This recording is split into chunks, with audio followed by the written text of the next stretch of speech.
안녕하세요. 책 읽어주는 수녀 성바오로 딸 수도회의 이지연 세실리아 수녀입니다. 오늘 읽어드릴 책은 예수의 송복모 신부님의 사도행전 산책 시리즈 가운데 첫 번째 책인 교회의 탄생입니다. 사도행전은 루카복음 사가의 작품인데요. 예수님 승천 이후 성령 강림과 교회가 시작되는 장면, 그리고 예루살렘에서 시작된 복음이 베드로와 바오로를 비롯한 사도들을 통해 온 세상으로 뻗어나가는 여정을 생생하게 그리고 있습니다. 교회의 탄생은 특히 사도행전 1장과 2장에 드러나는 초대교회의 삶과 영성을 다루면서 우리 교회의 탄생과 성장 과정을 보다 분명하고 쉽게 파악할 수 있도록 해줍니다. 당시의 문화, 정치, 사회적 배경에 관한 설명과 함께 사진과 예화도 풍성하게 담겨 있고요. 우리 자신은 물론 교회 공동체가 쇄신을 원할 때 사도행전을 읽으면 주님께 파견받아 이 세상을 살아간다는 자각을 하게 될 겁니다. 이 책 교회의 탄생을 통해 다시 앞으로 나아갈 수 있는 힘을 얻으시기 바랍니다. 이 책은 베드로 사도와 바오로 사도가 활동했던 시절의 초대 교회에 관한 내용을 담고 있으며 교회의 탄생부터 교회가 온 세상으로 뻗어나가는 여정을 다룰 사도행전 산책 시리즈의 첫 번째 책이다. 초대교회는 사도시대의 초대교회와 사도 후기 시대의 초대교회로 나눌 수 있는데 사도시대의 교회는 12사도가 살아있던 시기의 교회를 가리키며 원시교회라고 부르기도 한다. 초대교회는 십자가상 죽음에서 부활하신 주님께서 성령을 통해 세우시고 사도들을 통해 뻗어나가도록 이끄신 교회로서 시기적으로는 오순절 성령 강림이 이루어졌던 30년경부터 베드로 사도와 바오로 사도가 로마에서 순교했던 66년경까지의 교회를 일컫는다. 전승에 따르면 베드로와 바오로 사도는 65에서 67년 사이에 순교했기에 사도시대 교회를 66년경까지로 보는 것이다. 사도행전 산책 시리즈는 특히 사도시대 교회의 삶과 영성을 다루는데 삶은 사도시대 교회의 역사적 내용에 해당하고 영성은 그 역사적 내용이 오늘날 우리에게 어떻게 적용되는가를 이야기하는 부분이라고 할 수 있다. 다시 말해 사도시대 교회의 삶과 영성이라는 표현에서 삶은 그때 거기에서의 주석이고 영성은 지금 여기에서의 적용이다. 이 책의 차례만 훑어보면 마치 사도시대 교회의 삶과 관련된 내용만 담긴 것처럼 느껴질 수도 있지만 실은 공동체 차원에서든 개인 차원에서든 오늘날 우리에게 그것을 어떻게 적용할 수 있는지 일러주는 영성이 깃들어 있는 책이다. 초대교회로 돌아가자. 우리는 가끔 초대교회로 돌아가자라는 말을 듣는다. 여기서 말하는 초대교회란 사도시대의 초대교회를 가리키며 초대교회로 돌아가자란 말은 초심을 회복하자라는 의미다. 주님께서 성령을 보내시어 탄생시킨 교회, 하나이고 거룩하고 보편되며 사도들로부터 이어오는 교회의 뿌리인 사도시대 초대교회의 정신으로 돌아가서 주님을 따르고자 하는 우리의 정체성을 재확인하고 공동체 차원에서 그리고 개인적 차원에서도 초대교회가 보여주었던 모범을 본받으면서 다시금 쇄신하자는 뜻이다. 쇄신은 새롭게 시작하는 것이 아니다. 새로운 것을 덧붙이는 것도 아니다. 피아노를 오래 치다 보면 음색이 고르지 않고 재음이 나지 않는다.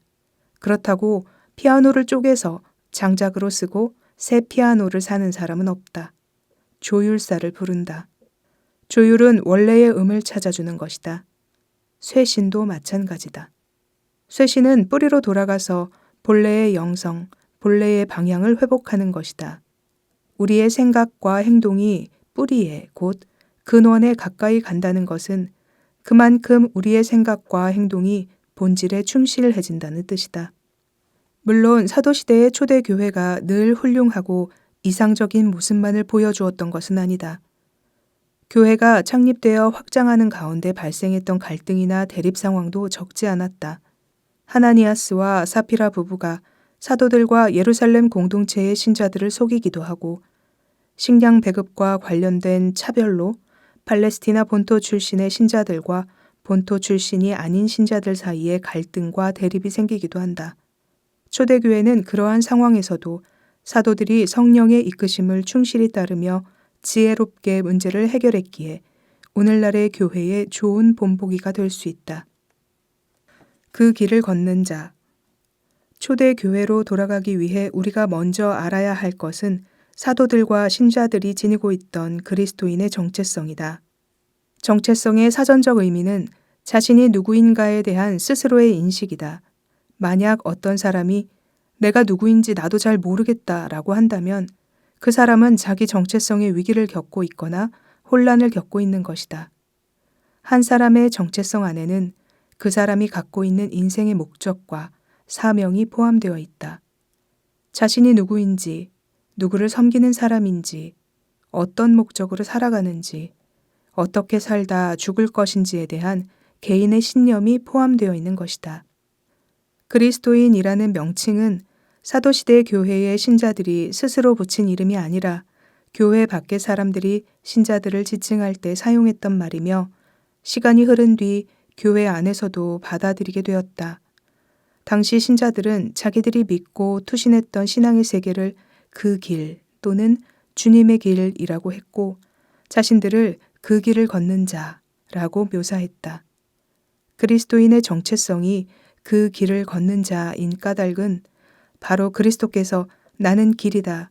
나를 통하지 않고서는 아무도 아버지께 갈 수 없다 라고 선언하셨기 때문이다. 그 길을 걷는 자는 한자로 표현하면 구도자가 된다. 사실 사도시대 교회의 신자들은 모두 구도자였다. 그리고 오늘날 그 길을 걷고 있는 우리 역시 그렇다. 세상은 수많은 길을 제시하지만 우리에게는 그 길, 곧 주님의 길이 있을 뿐이다. 그 길을 걷는 자의 정체성 안에는 굳건한 신앙 고백이 들어있다. 우리는 그 길만이 우리를 아빠 하느님께로 이끌어준다는 것을 확고히 믿는다. 우리가 그 길을 걷는 동안 주님께서는 언제나 우리와 동행하시고 우리를 인도하심을 믿는다. 우리가 어둠의 골짜기를 지날 때도 주님께서는 나를 따르는 이는 결코 어둠 속을 걷지 않고 생명의 빛을 얻을 것이다 라고 약속하셨기에 두려워하지 않는다. 그리고 그 길에서 우리는 온 마음, 온 목숨, 온 힘, 온 정신을 다해 그분을 사랑하고 섬긴다. 디다케 12사도를 통해 주신 주님의 가르침은 초대교회를 연구할 때 성경 다음으로 중요한 문서다. 이 문헌은 1세기 말쯤 신자들의 교육을 위해 집필된 것으로 그 길을 걷는 자가 어떻게 살아야 하는지 말하고 있다. 두 길이 있습니다. 하나는 생명의 길이고 또 하나는 죽음의 길인데 둘은 크게 다릅니다. 생명의 길은 이렇습니다. 첫째, 여러분을 지으신 하느님을 사랑하십시오. 둘째, 여러분의 이웃을 자신처럼 사랑하십시오. 무슨 일이든 여러분이 당하길 원치 않거든 남에게도 하지 마십시오. 우리는 결국 한 길만 갈 수 있다. 생명의 길이거나 죽음의 길이거나 둘 중 하나다. 온 마음, 온 목숨을 다해 주님을 사랑하고 섬기고 우리 자신과 이웃을 사랑하면서 생명이신 주님의 길을 걷거나 아니면 허망하게 끝나는 죽음의 길을 걸어가는 것이다. 그리스도인들이 걸어가야 할 길은 오직 하나 주님의 길뿐이다. 그것은 어느 시대, 어느 환경이든 똑같다. 오직 예수 그리스도의 길을 걸었던 일본의 예수의 신부 베드로 기베를 소개한다. 그는 구니사키 반도 끝에 위치한 어촌 마을 기베 출신이다. 그의 아버지는 다이묘 오오토모 가문을 섬기는 가신이었다. 죽은 오오토모가 독실한 그리스도인이었기에 가신인 기베의 부모도 그 영향을 받았다. 베드로 기베는 일본 효고현에 위치한 예수의 신학교에 13살에 입학해서 6년간에 걸쳐 라틴어와 신학 수업을 받지만 사제로 서품되지 못했다. 당시 유럽인이 아닌 사람은 사제로 서품할 수 없다는 교회의 지침에 따른 것이었다. 기베는 사제가 되겠다는 갈망을 품은 채 선교사를 도우면서 9년이나 기다렸지만 뜻을 이루지 못했다. 1615년 도쿠가와 이에야스가 그리스도교 금교령을 내리자 그는 해외에서 신부가 되어 일본에 돌아오겠다는 원대한 뜻을 품는다. 그리하여 28세에 조국 일본을 떠나 필리핀을 거쳐 마카오로 가지만 거기에서도 로마의 정책으로 인해 신부가 될 수 없게 되자 인도 서부에 위치한 고아로 갈 생각을 한다. 배를 탈 돈이 없던 그는 일을 하는 조건으로 배를 얻어 타고 고아로 향한다. 하지만 고아에서도 신부가 될 수 없었던 그는 그리스도교의 본부가 있는 로마로 가야겠다고 마음먹는다. 당시 로마까지 가는 가장 수월한 방법은 배를 타고 고아에서 희망봉을 거쳐가는 것이었는데 기베는 배를 얻어 탈 기회를 얻지 못한다. 그는 단념하지 않고 육로로 로마에 가겠다는 계획을 세운다. 결국 그는 아라비아 사막을 횡단해서 예루살렘을 거쳐 로마까지 간다. 마침내 로마에 도착한 그는 1620년에 라테라노 대성전에서 사제품을 받고 예수의 사제가 된다. 기베 신부가 흔히 세계를 걸은 신부로 불리는 것은 신부가 되기 위해서 일본을 떠나 필리핀을 거쳐 마카오, 고아, 아라비아 사막, 예루살렘 그리고 로마로 갔다가 다시 마카오와 필리핀을 거쳐 일본으로 돌아왔기 때문이다. 사제로 서품된 지 10년 후인 1630년 기베는 일본으로 돌아온다. 그가 여전히 복음 선교가 금지되어 있던 일본으로 돌아간다고 했을 때 다들 만류했지만 기베는 자신이 일본으로 돌아가야만 하는 분명한 명분을 갖고 있었다. 그것은 그리스도교가 서방 세계의 영토 확정을 위해서 일본에 들어온 서방의 종교가 아니라 만민의 종교라는 점을 동포들에게 증명하는 것이었다. 그리스도 예수님의 복음과 사랑은 서방 세계의 영토적 야심과는 전혀 관계가 없음을 동포들에게 알리는 것은 일본인 신부인 자기의 의무이자 사명이라고 느꼈다. 만일 그가 그 일을 하다가 순교하게 되면 일본인 신부로서는 최초의 순교자가 될 것이었다. 그 전까지 순교한 이들은 모두 서양 신부들이었기에 서양의 종교를 위해서 서양 선교사가 죽었다는 인상만을 남기곤 했다. 그런데 일본 사람인 자신이 그리스도 예수님을 위해서 순교한다면 그리스도교는 더 이상 서양의 종교가 아니라 만민의 종교임을 알리게 되는 것이었다. 이런 명분이 있었기에 주변의 만류를 뿌리치고 일본으로 돌아온 그는 9년 동안 도호쿠 지방을 중심으로 비밀리에 선교 활동을 하다가 끝내 붙잡혀 순교한다. 신앙을 포기하도록 강요받으면서 새빨갛게 달군 쇳덩어리로 지지는 혹독한 고문을 당하다가 순교한 그에 관해 당시 조사 담당관이 남긴 직필 소견에는 베드로 기베는 끝까지 그리스도교를 버리지 않았다라고 적혀 있다. 산티아고 순례길을 걷는 이들 가운데 많은 이는 하루에 30km를 걷는다.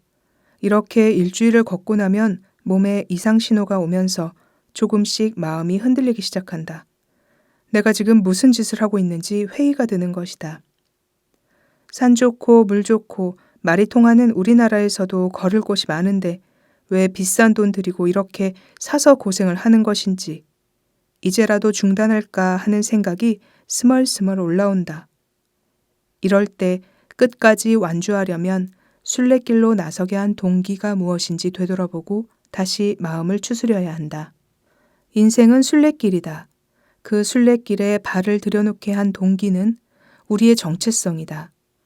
그 길을 걷는 자라는 정체성을 잊게 되면 삶의 목적이 흐릿해지고 나아가야 할 방향을 잡지 못해 갈팡질팡한다.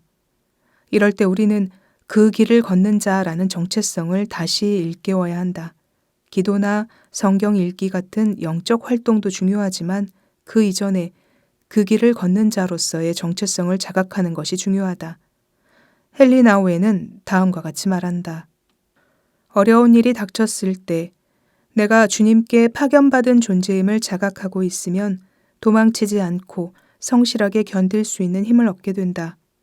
일에 지치고 열악한 삶의 환경이나 관계에서 상처를 받을 때 이런 어려움들 때문에 손을 놓고 떠날 것이 아니라 나 자신을 다시 세우고 정화시키는 기회로 삼을 일이다.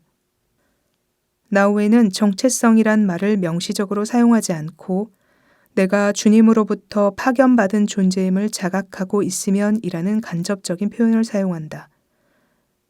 이처럼 우리가 주님께 파견받아 이 세상을 살아가는 것임을 자각한다면 다시 앞으로 나아갈 수 있는 힘을 얻을 것이다. 더 좋은 콘텐츠 제작을 위해 여러분의 후원을 기다립니다. 고맙습니다. 후원 문의는 더보기란을 참고해 주세요.